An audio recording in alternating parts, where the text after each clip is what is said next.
My friend Mike bought himself a 2010 Porsche Cayman S for $37,000. And after driving it and modifying it here at the shop, it got me thinking that this might be the best Porsche per dollar that you can buy right now.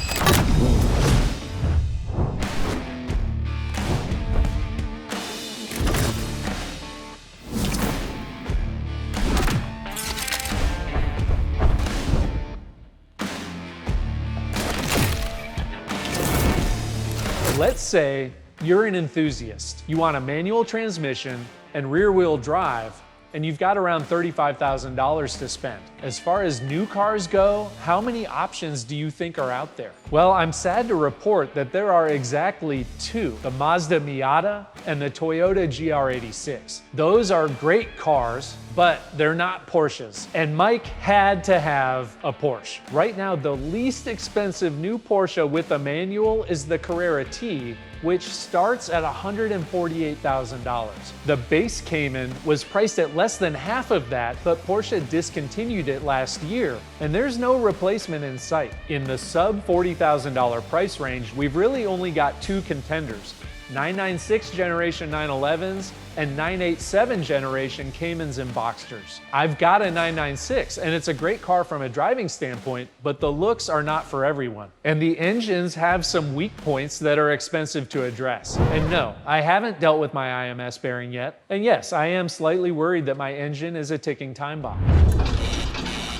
Hey, we've got a problem here. So that leaves the 987, and Mike landed on a 987.2 Cayman S, which has no IMS bearing. It's also a much more modern car than the 996, and it's known for reliability, although bore scoring is still a concern. Mike asked us to install a set of street performance upgrades, including a really wild set of wheels. But before we got started on the project, we wanted to get a performance baseline. I've never driven one of these, so to get a feel for it, we took it out to Atlanta Motorsports Park. When we rolled up to AMP, I was surprised because there were two other 987 Caymans there. One of them was a dedicated track car with an engine swap out of a 911, and the other was a 2012 Cayman R with a long list of mods.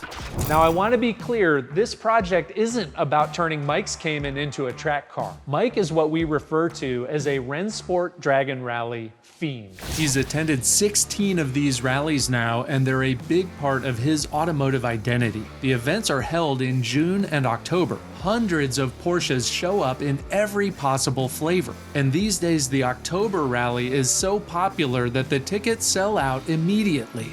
In the faster run groups, these cars are driven hard. So testing Mike's Cayman at the track will give us an idea of how it will perform up in the mountains. Before I took Mike's car out, Chris, the owner of the Cayman R, offered to let me give his car a go, and I realized it would be a great benchmark. The Cayman R feels like the spiritual predecessor to the GT4, which didn't debut until the following generation in 2016.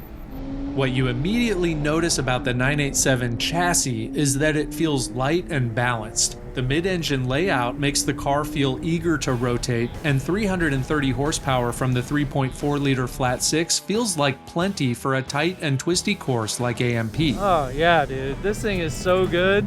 You like it? Oh, I love it. I ran a 1 minute 40-second lap in the Cayman R, so it was time to see what Mike's car could do.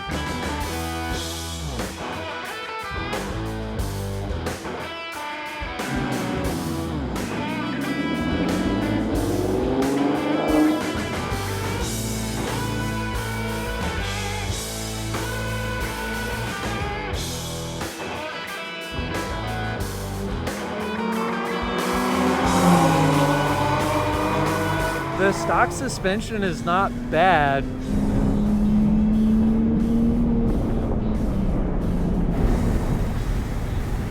Now we're feeling kind of floaty and a little unsettled.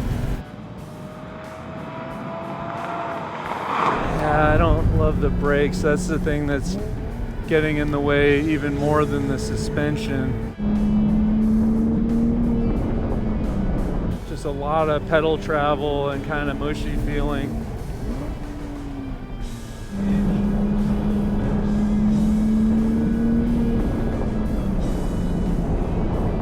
feel the sidewall starting to roll over a little bit. I think we want a slightly more aggressive alignment.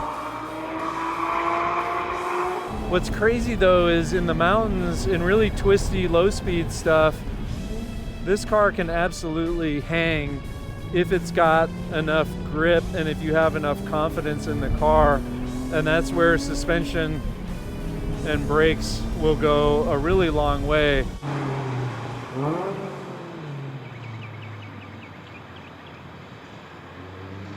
Mike's Cayman S was a few seconds off the pace of the Cayman R, but that's nothing a few mods can't address. And with the June Dragon Rally quickly approaching, we had to get to work. Now, based on what I experienced, the car needed improvement in the braking and handling department. And Mike had a secret weapon up his sleeve that would improve every aspect of performance. The budget for the upgrades Mike chose lines up with the budget for the car itself and its intended use. We're not going over the top with anything except the wheels. Forgeline now offers carbon fiber wheels with the retail price per wheel starting at $4,700. And since Mike works for Forgeline, he was able to score a set for the Cayman. These wheels use carbon fiber barrels and forged faces that can be customized to whatever your taste is.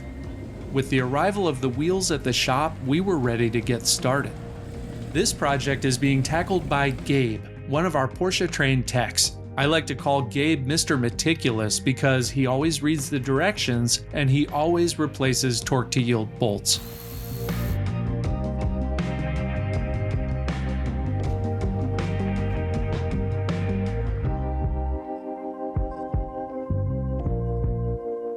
The first order of business is to upgrade the suspension with a set of H&R coilovers.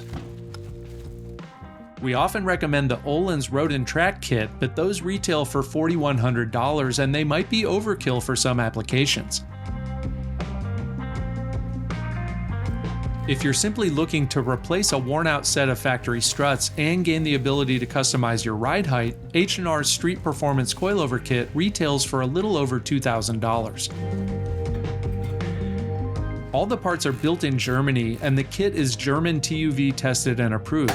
It allows you to lower the car by up to 2 inches.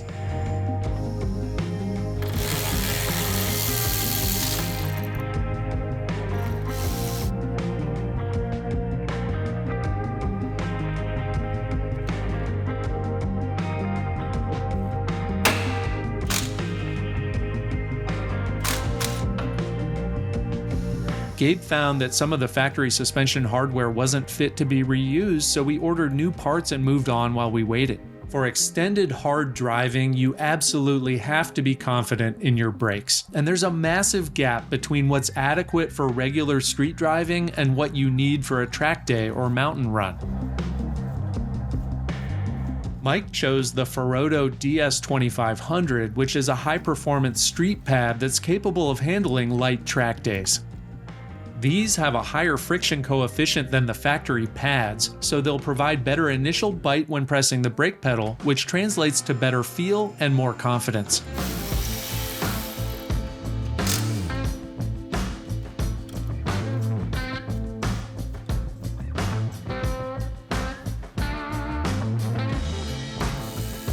This Cayman was due for an oil change, and maintenance is really our bread and butter, although we love performance projects like this one. We were still waiting for suspension hardware, so Gabe decided to tackle the wheels.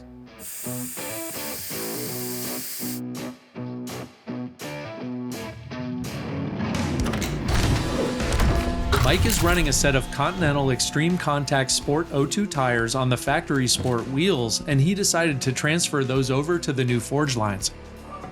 Mike told me that these wheels save 8 pounds per corner, and the majority of the savings is in the rim.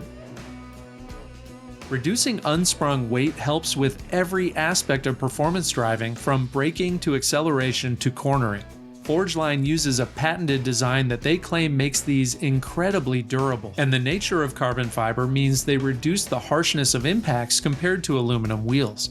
These are 19-inch wheels in factory sizes with aggressive offsets. You can get them from 18-inch all the way up to 22-inch diameter and up to 13 inches wide.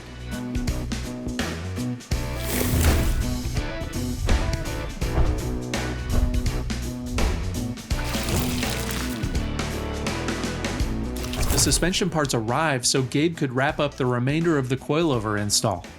Since Mike has a steep driveway, we used the upper range of the ride height settings for this kit, which will still lower the car by about an inch.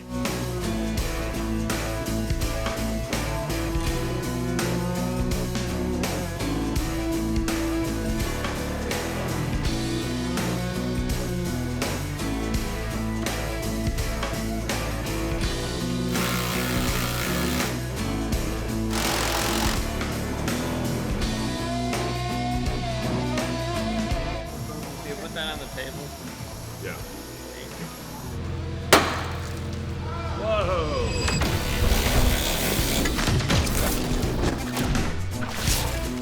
To improve braking performance further, Mike chose a set of Spiegler stainless brake lines and high-temp racing brake fluid.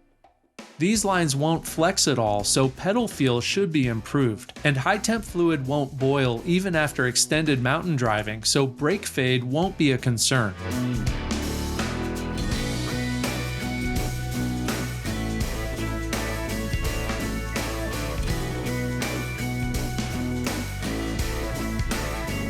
We finally got to see the new wheels on the car, and Gabe put it up on our alignment rack.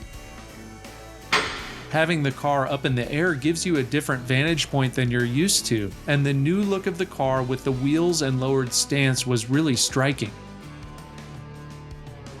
Gabe is dialing in an aggressive street alignment that should make the car more playful in the mountains without sacrificing significant tire wear for street driving.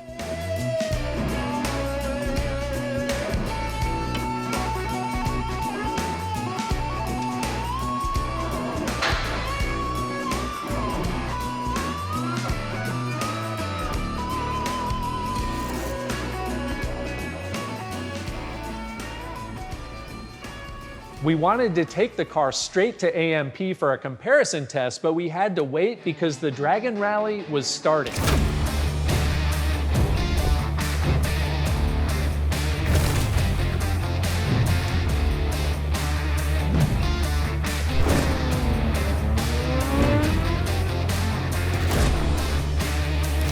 Mike took his son along, and for him, the rally is just as much about spending time with friends as it is about enjoying some of the best driving roads in the country.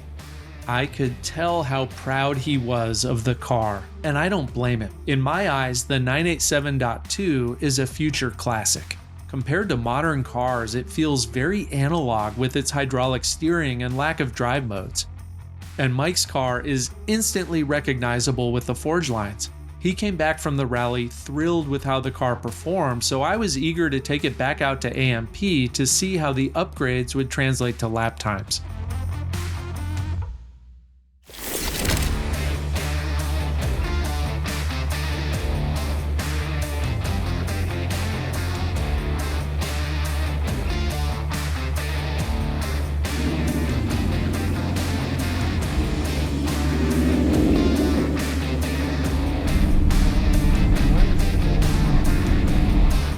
Got a lot more confidence under braking this time.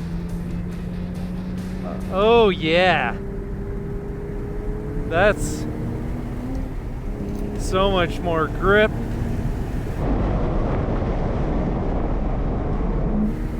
The car feels transformed. We are getting into ABS a lot more easily than we did last time. Ah, the front end communicates so well.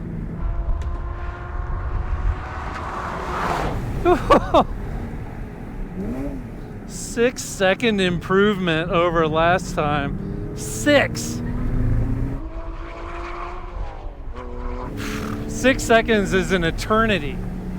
Wow. Oh my gosh, this thing is a riot.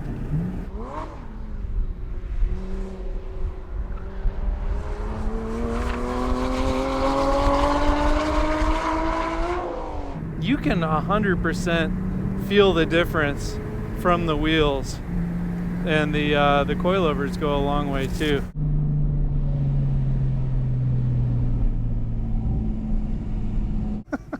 I don't think I would have believed it. I thought it was going to be faster, but not 6 seconds faster.